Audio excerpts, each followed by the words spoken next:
Okay. இல்லை அது என்னென்னா அந்த வேர்ட்ஸே ரொம்ப தப்பு. ஆக்டிவ், ஹைப்பர் ஆக்டிவ், ஒருத்தரை பார்த்து இப்படி சொல்கிறதுங்கிறதே இந்த மெடிக்கல் டேர்ம்ஸ் நம்ம தெரியாமல் பயன்படுத்துகிறோம். ஆக்சுவலாக அந்த வேர்டோட அர்த்தமே வேறு. இந்த பையன் ஒரு 8 வயசு பையனோட இயல்போடு இருக்கான். இப்போ என்னென்னா ஒரு பையன் எப்படி அப்பா தூங்கிட்டு இருக்காரு, எத்தனை பேர் நம்ம அப்பா தூங்கிட்டு இருக்க நேரத்தில் வெளில போய் விளாண்டு வந்திருப்போம்.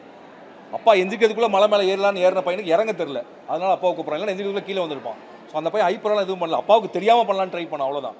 அதுக்கப்புறம் சிகரெட் விடலான்னு கேட்டான், விட முடியாதுன்னு சொன்னார் அப்பா. அப்புறம் ப்ராமிஸ் பண்ணார், ஓகேன்னு அக்செப்ட் பண்ணான். அப்புறம் ஏமாத்திரம் நீ ஏமாத்திரம் இல்லை, ஓகே பண்ண அட்லீஸ்ட் ஸ்கிரிப்டாவது எக்ஸ்டெண்ட் பண்ணேன்னு ஒன்று, அவ்வளோதானே தவிர இதில் எங்கே அந்த பையன் அப்நார்மலாக பிஹேவ் பண்ணாலும் யோசிச்சு பாருங்கள். நம்ம இப்போ வீட்டில் அப்பாவுக்கு தெரியாமல் நீங்கள் பண்ணதே இல்லையா? சைக்கிள் எடுத்து வெளில போயிருப்போம், அப்பா பைக் எடுத்துகிட்டு போயிருப்பாரு. எத்தனை பேர் அப்பாவுக்கு தெரியாமல் பைக் எடுத்து போய் ரோட்டில் இடிச்சிருக்கோம்? அப்போ ஹைப்பர் ஆக்டிவா? இந்த ஜென்ரேஷனில் எப்போது நான் ஒரு செகண்ட் நான் பதில் சொல்லிட்டுருக்கேன் உங்களுக்கு தான். நம்ம வந்து சார்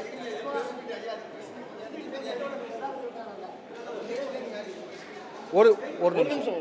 ஸோ அதை வந்து இப்போ நான் என்ன சொல்கிறேன்னா, வீட்டில் வெளியில் எடுத்துகிட்டு போன பைக் எடுத்து போய் இடிச்சு அப்போ பசங்க நிறைய பேர் இருக்காங்க நம்ம ஜென்ரேஷனில். அது பேர் ஹைப்பர் ஆக்டிவ் கிடையாது. அதுக்கு பேர் அப்பாவுக்கு தெரியாமல் அப்பா முழிக்கிறதுக்குள்ளே செஞ்சிடலான்னு செய்கிற விஷயம் தானே தவிர அந்த மாதிரி டேர்ம்ஸை ஒரு குழந்தைகள் மேலே பயன்படுத்துறது வன்முறைன்னு நான் சொல்கிறேன். புரியுதா? ஓகே.